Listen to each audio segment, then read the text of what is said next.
Okay, so how'd you like? How many people watched American Beauty? Okay, so we're gonna. Okay, there's gonna be a couple of spoilers here. I may suggest at certain points some of you may want to cover your ears or mute your machines or something. So what? Uh, Let me see again. Who watched it? Yeah. Okay. How'd you like it? Yeah. So tell me what struck you. Tell me what you got. Someone. Yeah, Rachel. I was obnoxious. I wrote it down. Oh, great. I did get a That's lot more that's out of why it you, than, that's why you got a PhD and I didn't. well, it's mostly to get it out of my head so I don't forget it, because Yeah. it was exciting to me. I guess that's probably exactly why went to school for 11 years. Anyway, I saw it very differently than when I saw it in 99, 2000, or whenever I first saw it, not only because I'm a different person, but I practice a lot more than I did back then. Um, but I'll tell you what I saw. Lester, the main guy. Hmm. He gets his lightning bolt enlightenment moment when he's watching Angela the blonde dancing on the basketball court, Hmm. much younger than him, of course. So it's inappropriate yet beautiful at the same time, right? Hmm. So she was his kind of like his enlightenment muse, Hmm. but it wasn't coming from her, it was coming from him. But he didn't realize that until later on in the movie Hmm. when the cringy part that I could almost not watch, he was Yeah. about to Yeah. rape her. And then he was able, because that by then he had been practicing for a while. I mean, maybe not sitting like we do. Hmm. And I'm not talking about the weed, but like he had been Hmm. present and really seeing and opening his eyes to what was around him for a while. He was able to see her as this innocent and young person that, and he was able to, because he had been practicing, he was able to pull away. I don't think if he didn't marinate in his new enlightenment for a while that he would have stopped himself, but he did. And so I think that it was a great example of how enlightenment opportunities are everywhere. They're not always pretty. Sometimes they're inappropriate. Um, it's like he cleared the window of how he saw the world. Hmm. And that's what I got. Hmm. Good. What else?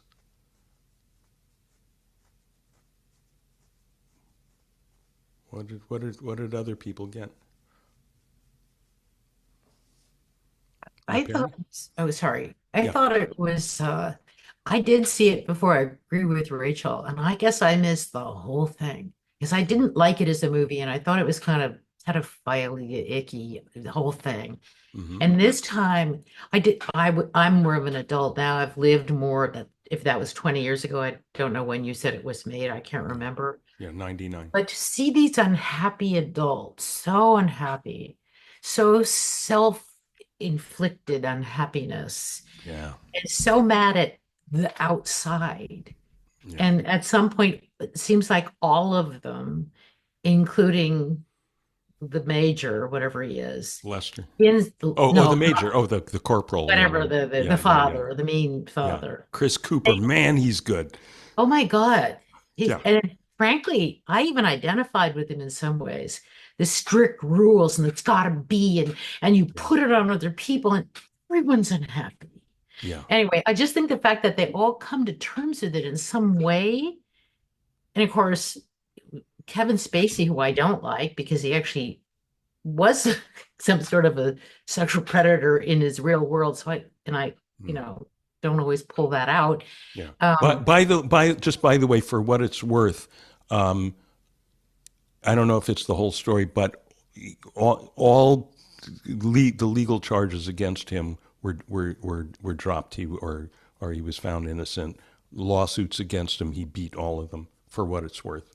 But so Well, it just you know, colors the way I think about sure, him. yeah, But it didn't. By the end of this movie, I realized that that's again information that can be misunderstood by me.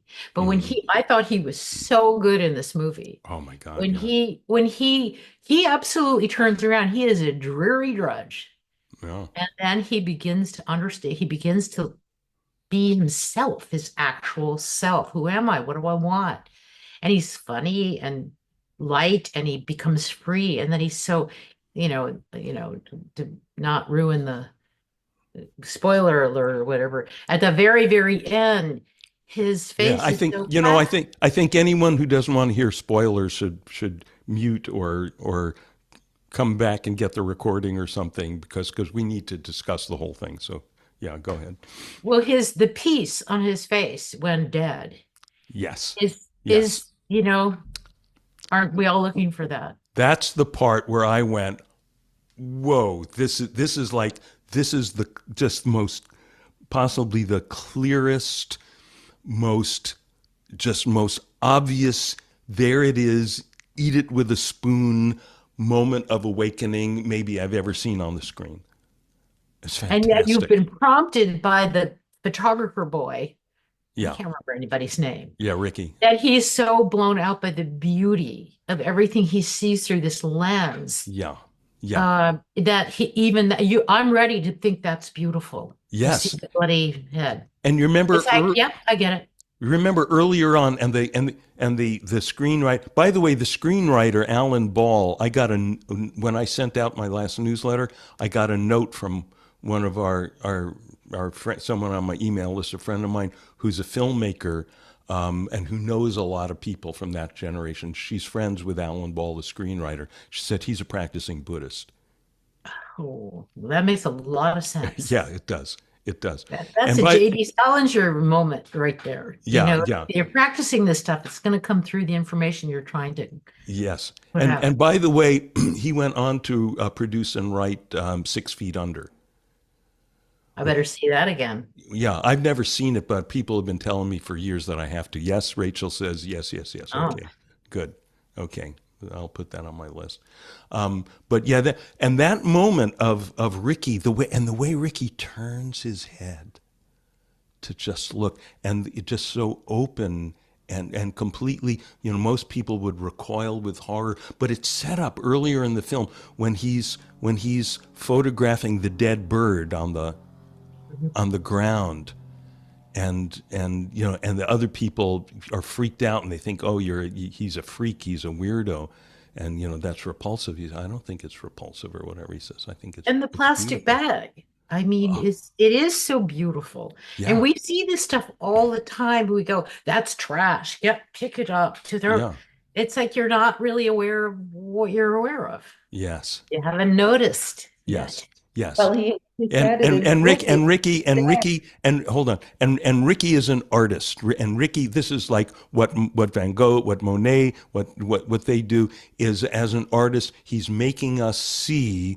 the infinite beauty, the infinite okayness, the infinite isness in ordinary objects, and in a way, particularly objects that we think of as repulsive, like a dead bird. That's like the thing where the monk asks the Zen master, what is the Buddha, and he says it's a pile of cow shit in the middle of the road, Mhm. right? Because if you can see it in the dead bird, if you can see it in the cow shit, you see it everywhere. That's enlightenment. Yeah, Katerina. No, I just wanted to say because it really was a dance, the trash bag, and Yes. he described it like it was dancing with me, I think he said. Yes. And just before he even said it, I had the same feeling watching it. I just, usually when we watch a trash, well, it's not trash, it's just a plastic bag, Hmm. but that goes around like because of the wind, we would call it someone Yeah. left it, it's trash, we should pick it up. But if you really observe the scene and you let your feelings go, it's like you can see it's dancing and you Hmm. have a totally different view about the whole thing. But I have to say, like Perry, you said, I really cringed about the movie because like you say, everyone is so unhappy, and it's like such a weird life. Like it's so far away from like what I want to live my life. Or I mean, I don't know, like you say, I don't know what I thought when I watched it years ago, because I even can't remember when it was when I watched it, but maybe when it came out. But now watching it, it was tough at the beginning because I really cringed about not living authentic life. And what really shook me for the first time in the movie was when she tries to sell the house and she cannot, and she goes inside and closes the blinds, and she starts crying and then smacks herself and says, "Shut up, shut up." I That was for me emotionally like over too much. It's like, how can you treat yourself like that? That really showed me how much is wrong with them. That was one of the biggest scenes that shook me. Like, how can you treat yourself like that? Yeah. And that shows how unhappy they are, how Yeah. not authentic and Yeah. not loving But themselves. But all that unhappiness at the beginning, Kristen, I'll get to you in a second. But several people have noted that. Well, it starts with all this unhappiness, and yeah, that's where the Dharma path starts. The recognition of unhappiness. That's the first noble truth. The recognition of suffering. So it's perfect. And then someone said, and it's all Yeah, self. it's And good. then yeah, and Shown yeah, very well. and then someone said, yeah, and it's all self-inflicted. Oh, second noble truth. It's all there. Yeah, Kristen.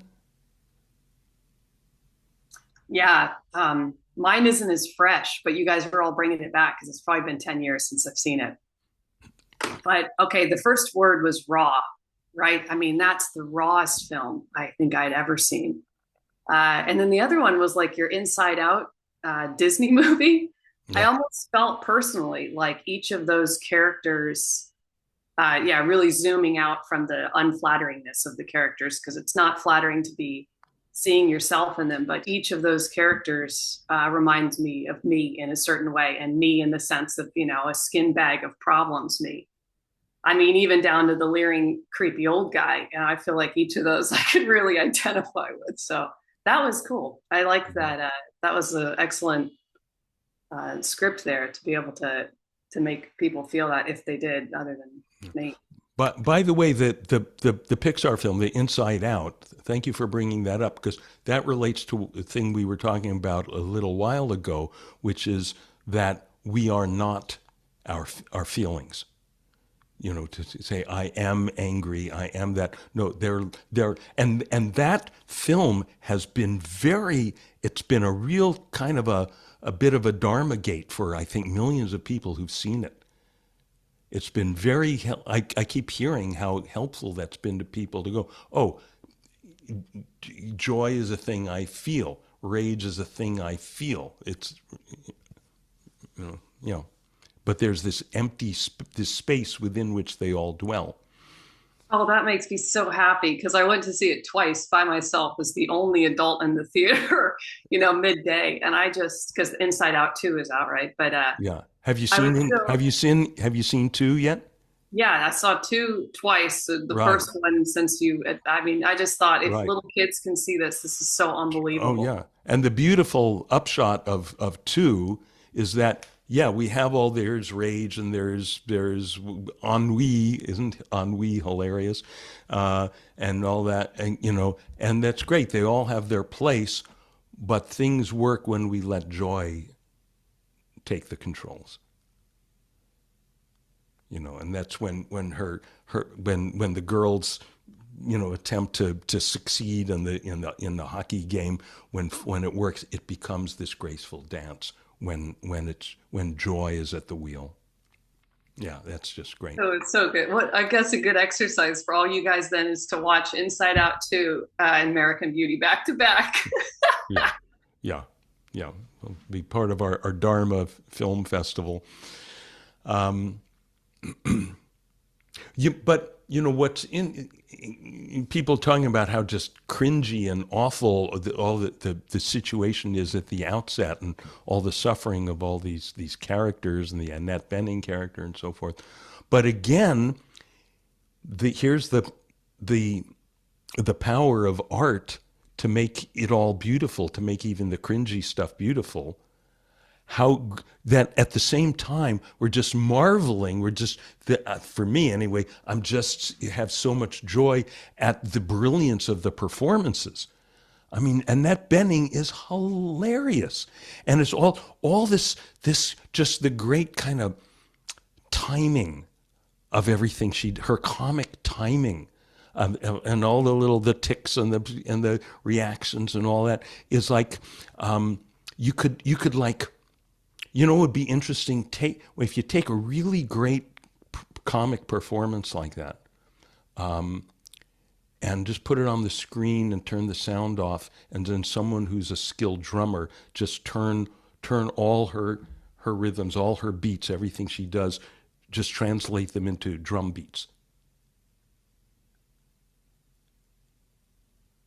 Are you hearing that? Yafa, my wife she's a film editor, and when she's putting together, a lot of people don't understand what film editors are. They think, oh, you're given a film and then you sand it and you cut it down and you polish and all that. No, you're not. You're given a bunch of footage, and you're given, especially in her field, which is documentary, you build the scene. You have to construct the scene. And when she's constructing a scene, she always cuts to music. Right? She always puts in, they have like a whole library of temp music they can use, which later may not be replaced by, permanent music. Then they have to buy the rights to, or have a composer write it or something. But she's always using a musical rhythm to drive the visual rhythm of what she's putting on the screen. And if you watch these great performances, like, so many great performances there in that film, and you could just put, and the actual musical score, the Thomas Newman score, right? That was, by the way, that was a groundbreaking score. There's a terrific documentary. I really recommend, Kristen, you've got to see this for sure. It's called Score. And then I forget the subtitle, but it's about the whole business of the great, the evolution of musical scores for Hollywood films. And Thomas Newman's one of the major characters. Hans Zimmer is all over it, and John Williams, and it's just really fascinating. But this film, the Thomas Newman score for this film was groundbreaking. It was one of those things that made everything that came before sound old-fashioned.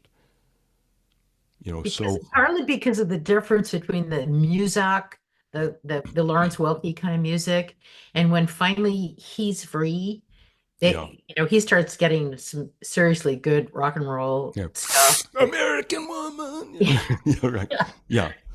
Well, and even when what is it? She sings some kind of musical thing about "Don't Rain on My Parade." Oh, and yes. Right on the beat of driving the car with doing that. Yeah, it was really brilliant. There's right. Yeah, and that's the incidental music, but even aside from that, the musical score, which a lot of people, it may not have even registered on you as music, which often a musical score, when it's good, you won't even notice it.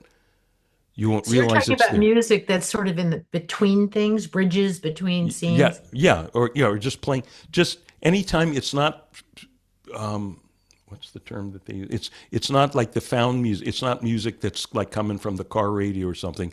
It's music, and go back and watch it again and just listen to that music, the musical score, and you'll see how much that's helped bring out the mood and what's going on inside the characters, and it in your case, Perry, it may have succeeded so well you didn't even realize you were listening to music. That'll happen. Yeah, I guess I didn't. Yeah.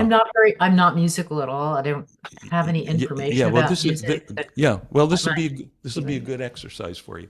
Um, Sometimes musical scores, Oscar-winning musical scores, are so overbearing. They're, I mean, that's my objection to a lot of John Williams stuff. Actually, yeah, you can't for hear me, the dialogue. yeah, yeah. For me, he almost ruined the end of E.T. because the music was so overly dramatic. Interesting. But, but, but. So what you were Rachel, what you said at the outset. It's so interesting how his initial Lester's original his first epiphany is when he sees her dancing, and and and he thinks, oh, this is it now. This is it, but it's an initial it in a. I was going to say it's kind of a false enlightenment, or maybe more charitable to say a partial and incomplete enlightenment. Oh, I can be free from right? I mean, there's a whole business. How, okay, suffering is happening, first noble truth. How do we get to the third noble truth? How do we become free from suffering, right? But he so he gets the partly right idea. I can be free from this suffering. This is what I need to do, right? But the incompleteness, or the imprecision of his idea of how to obtain freedom is that it's going to be conditional. Okay, if I quit my job and get a year's salary by blackmailing the HR guy, and if I build up my muscles again, and if I start smoking dope that I get from Ricky next door, and the ultimate, if I can get to bed with beautiful Angela, then I'll be free and happy, right? And he winds up on the perfect glide path to achieve all that, until that moment when he finds out, oh, she's not really the experienced slut that she pretends to be. She's a scared virgin. And at that moment, what happens is, for the first time, he's not thinking about himself. That's the moment that he starts to become genuinely free from his unhappiness, is he stops just worrying about his own unhappiness. The situation forces him, because he can't stoop that low. He's so tempted. He's right on the edge. He can have her, right? It's we can talk about that word rape that someone used earlier. I mean, I guess she's underage, so it is. But she is inviting him, for what it's worth, to do that. But when she says, you're my first, and it's clear, because it's so well acted, that that's the truth there, he realizes, no, I can't do this, because what's happened at that moment, he's gotten outside of the boundaries of identifying with the person, with Lester, with being a person, with the Lester's personal identity and Lester's personal unhappiness, Lester's personal suffering, because suffering can only attach to a person. The moment we start to become free from being the person, or just being wrapped up in being that person, we start to be free from our suffering, right? And that can be done through meditation. It can be done through compassion, right? And at that moment, he has compassion for her, and that's the moment he's being set free, and we see it in his eyes. It's so clear. It's so beautiful. We see it in his eyes. And when she asks him how right, late a few minutes later, and thinking, how are you? He says, that's the first time anyone's asked me that in a long time, right? Because no one's had empathy for him, and so now the whole film has brought us to this kind of place of transfiguration, to this place of empathy, right? She has it for him, he has it for her. And and then that beautiful business. Then it goes into the voiceover, right, where he says, and I actually have it. I found the screenplay online. I'll put it in the URL in the chat if anyone wants it.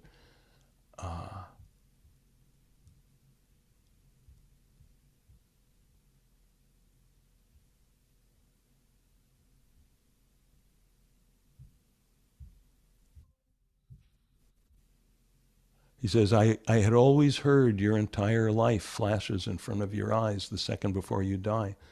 First of all, that 1 second isn't a second at all. It stretches on forever like an ocean of time. And now we're, as we were at the beginning of the film, flying right through the sky, flying over the rooftops. And of course, we realize now that's like we're with his spirit. We're free. We're free from the suburban street. We're free from the suburban life, free from personhood, free from his body. And then he goes through, for me, it was lying on my back at Boy Scout camp, watching falling stars, yellow leaf, my grandmother's hands and the way her skin seemed like paper, right? All those things.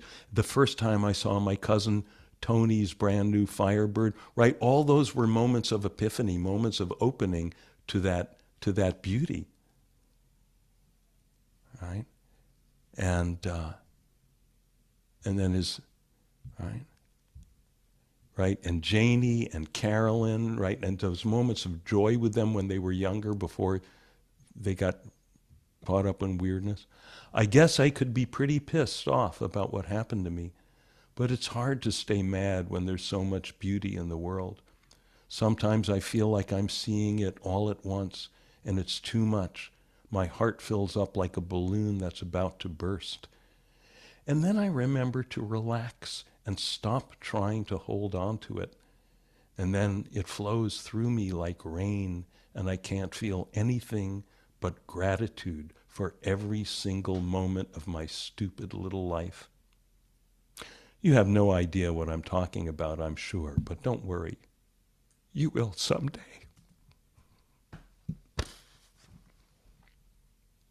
Yeah. There it is. Thank you for suggesting it. Yeah, you bet. It was a really great Great. experience seen through a completely different set of eyes than I had before. Yeah, So, yeah. That's once so great. again, you've changed something in me, and thank you. Yeah. Well, I helped. I'm here. I'm the midwife.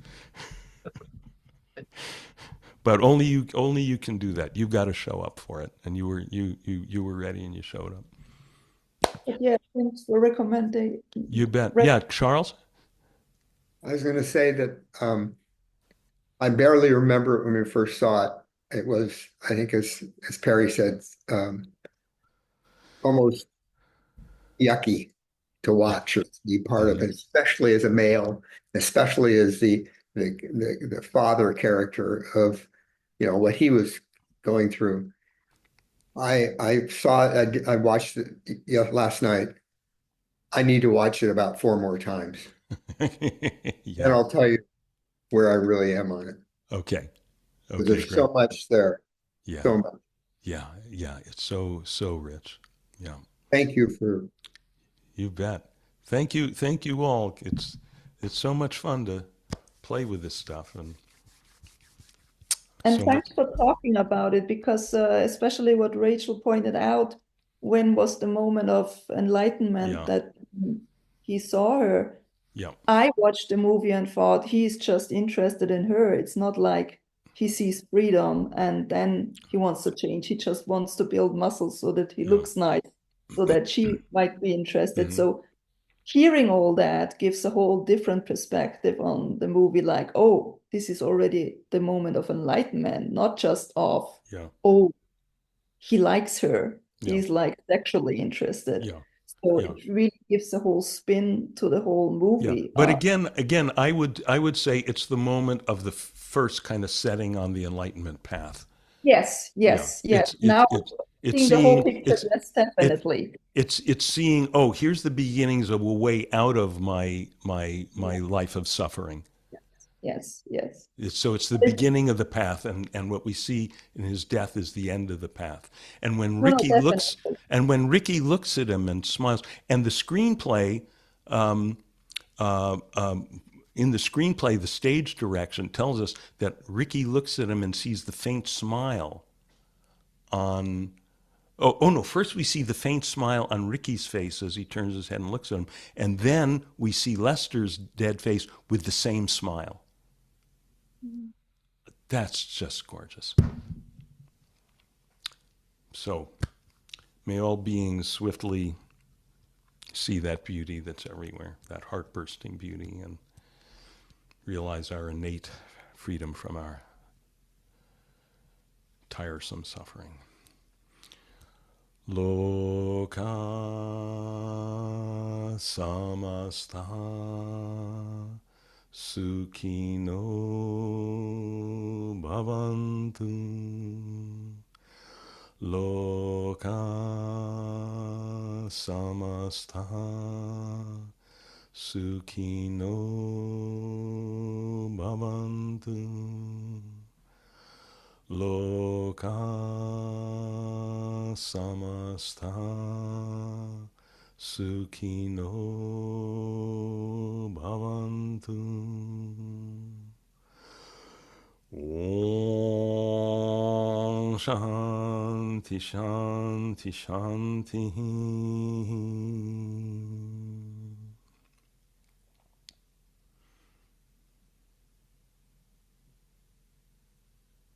Thanks so much, everyone. Thank you. See ya. Enjoy being.